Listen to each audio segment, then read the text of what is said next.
Arrange the following set of compounds in decreasing order of their reactivity with an electrophile.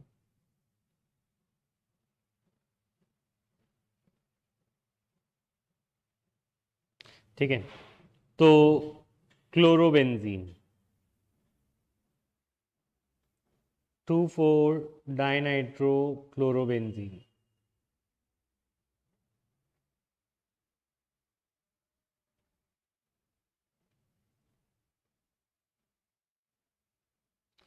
Para nitrochlorobenzene,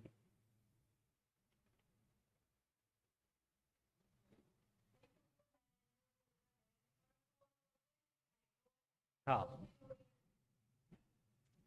first पे chloro, तो chlorobenzene main हुआ ना हमारा compound है chlorobenzene, उसके 2 और 4 पोजीशन पे नाइट्रो लगाना है। ठीक है, अच्छा अब हमारे पास तीनों कंपाउंड्स हैं और बोला जा रहा है कि कौन सा इलेक्ट्रोफिलिक सब्स्टिट्यूशन यानी नाइट्रेशन सब्स्टिट्यूशन, वो सा इलेक्ट्रोफिलिक सब्स्टिट्यूशन की रिएक्टिविटी बताओ। ठीक है, तो मैंने कल तुम्हें बताया था कि अगर ए और बी में से ए और बी जो ग्रुप लगा है, ए ज़्यादा इलेक्ट्रोनेगेटिव हो बी से, ठीक है, ए और बी में से सपोज बी ज़्यादा इलेक्ट्रोनेगेटिव हो तो माइनस आर इफेक्ट दिखाते हैं। और माइनस आर इफेक्ट यानी जैसे ए नाइट्रोजन और बी O2, तो ए और बी में से बी ज़्यादा इलेक्ट्रोनेगेटिव है तो बी इलेक्ट्रॉन खींचेगा, तो इससे वो माइनस आर इफेक्ट दिखाएगा इलेक्ट्रॉन विड्रॉइंग ग्रुप वाला। माइनस आर इफेक्ट वाले होते तो मेटा डायरेक्टिंग है, पर ये हमें नहीं पूछा उसने हमसे पूछा है कि एक्टिवेटिंग और डीएक्टिवेटिंग की बात करो। तो डीएक्टिवेटिंग होते हैं जो माइनस आर इफेक्ट दिखाते हैं, क्योंकि electron density on O decrease हो जाती है, ऑन दी बेंजीन कम हो जाती है ना। ये वाली बात याद है सबको? ठीक है, पर मैंने ये भी बोला था कि प्लस आर इफेक्ट जिनके अंदर बी ज्यादा इलेक्ट्रोनेगेटिव होता है ए से, वो प्लस आर इफेक्ट दिखाते हैं, वो ऑर्थोपैरा डायरेक्टिंग होते हैं। पर ये रीजन नहीं है ऑर्थोपैरा डायरेक्टिंग, ये अलग अलग प्रॉपर्टीज हैं, ये एक्टिवेटिंग भी होते हैं और ऑर्थोपैरा डायरेक्टिंग भी, है ना। ये 4 पॉइंट्स ये अलग अलग है, मेटा डायरेक्टिंग की वजह से डीएक्टिवेटिंग नहीं होता, दोनों माइनस आर इफेक्ट की वजह से होते हैं। ठीक है, ये वाली बात दिमाग में याद रखिएगा ना। ठीक है, तो अब पॉइंट इज दिस कि एक्टिवेटिंग का मतलब है रिएक्टिविटी बढ़ाना, डीएक्टिवेटिंग का मतलब है रिएक्टिविटी कम करना। हैलोजन में तो एक ही ग्रुप है, तो इसमें ए और बी वाली डेफिनेशन में हमारा फिट होता नहीं। हैलोजन कुछ अलग होते हैं, वो एक तो प्लस आर इफेक्ट दिखाते हैं। क्या दिखाते हैं? Plus are effect. ठीक है, तो प्लस आर इफेक्ट दिखाने की वजह से वो ऑर्थोपैरा डायरेक्टिंग होते हैं। पर एक अजीब बात यह है कि वो अकेले ऐसे ग्रुप्स हैं जो ऑर्थोपैरा डायरेक्टिंग है पर डीएक्टिवेटिंग है। ये वेरी इंपॉर्टेंट पॉइंट है।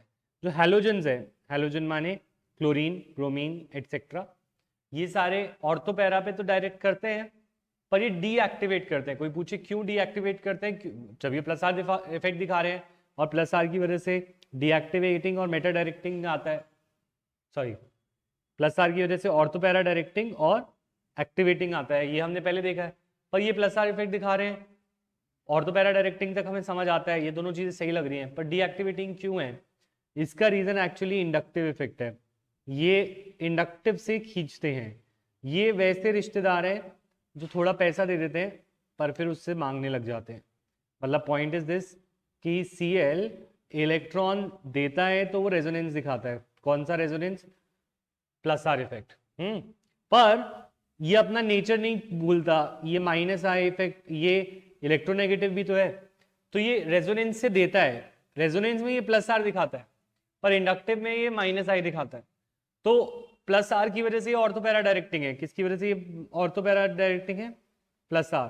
पर इनका इंडक्टिव इफेक्ट इतना स्ट्रांग होता है कि प्लस आर की वजह से जो इनका एक्टिवेटिंग नेचर होना था वो नहीं हो पाता, माइनस आई की वजह से इनका डीएक्टिवेटिंग नेचर हो जाता है।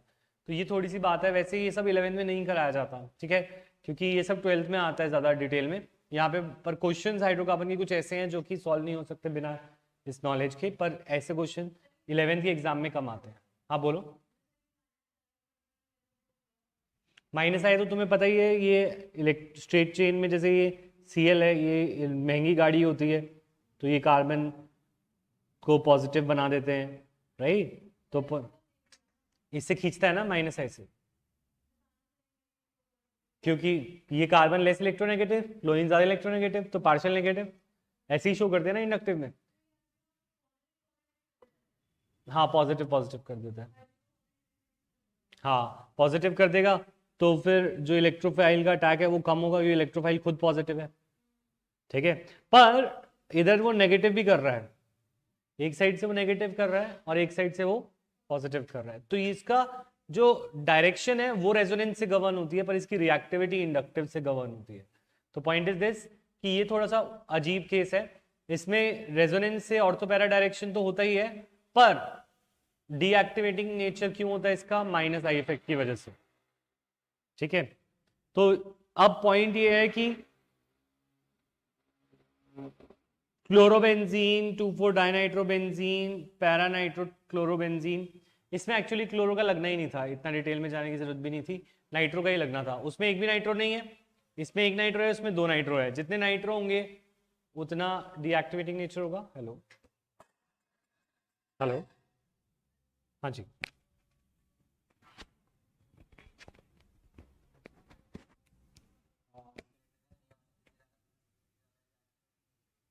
जितना, हाँ जितने डीएक्टिवेटिंग ग्रुप होंगे उतनी रिएक्टिविटी कम होगी। तो देखो क्लोरीन तो खुद ही डीएक्टिवेटिंग था, ठीक है, और पॉइंट इज दिस कि क्लोरीन तो सब में लगा है, तो क्लोरीन से तो फर्क आ ही नहीं रहा, वो तो मैंने बस एक कंसेप्ट समझा दिया तुम्हें।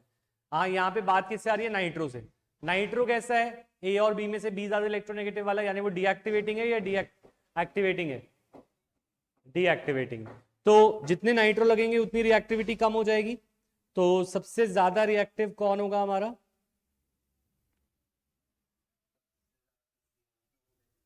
क्लोरोबेंजीन।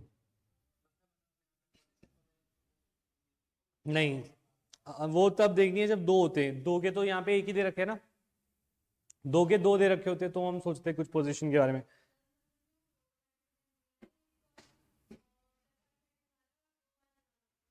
जितने नाइट्रो बढ़ेंगे उतना डीएक्टिवेटिंग नेचर बढ़ेगा नाइट्रो की वजह से।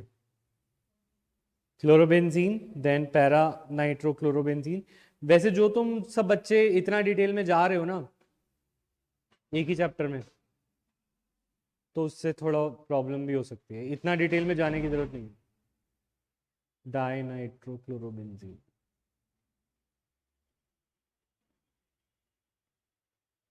ठीक है।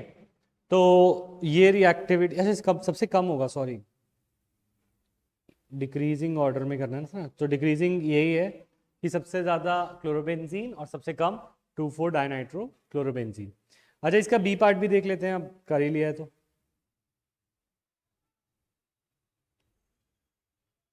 ए पार्ट डन, पी पे चलूं, हटा दूं इसे। बी पार्ट कह रहे टोलुइन, ठीक है, पैरानाइट्रोटोलुइन और पैरानाइट्रो डाइनाइट्रोबेंजीन। तो पहला कह रहे टोलुइन,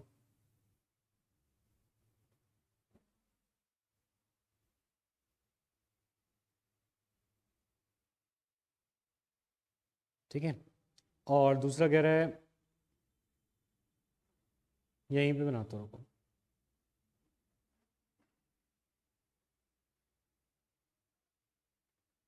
टोलुइन।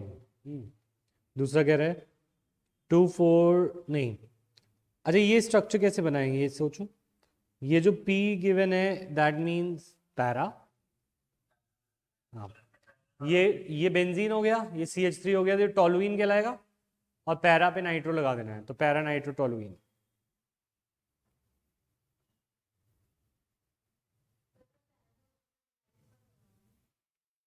तो उससे फर्क नहीं पड़ता, एक दूसरा पैरा ही कहलाएगा, उसको ऊपर लिख दोगे तब भी कोई दिक्कत नहीं, ठीक है। और दूसरा है हमारा पैरा डाइनाइट्रोबेंजीन।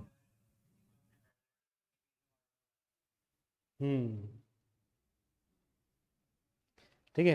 अच्छा अब यहाँ पे दोनों ग्रुप चेंज हो रहे हैं, राइट, ये CH3 भी इन दोनों में है, इसमें नहीं, और नाइट्रो बढ़ रहे हैं। नाइट्रो डीएक्टिवेटिंग है, क्यों, क्योंकि ए और बी कंसेप्ट से देखोगे बी ज्यादा इलेक्ट्रोनेगेटिव है, तो ये डीएक्टिवेटिंग है, ये डीएक्टिवेटिंग है, ये डीएक्टिवेटिंग है। CH3 एक्टिवेटिंग में आ जाएगा, पर इतना एक्टिवेटिंग नहीं, बहुत लो एक्टिवेटिंग होता है।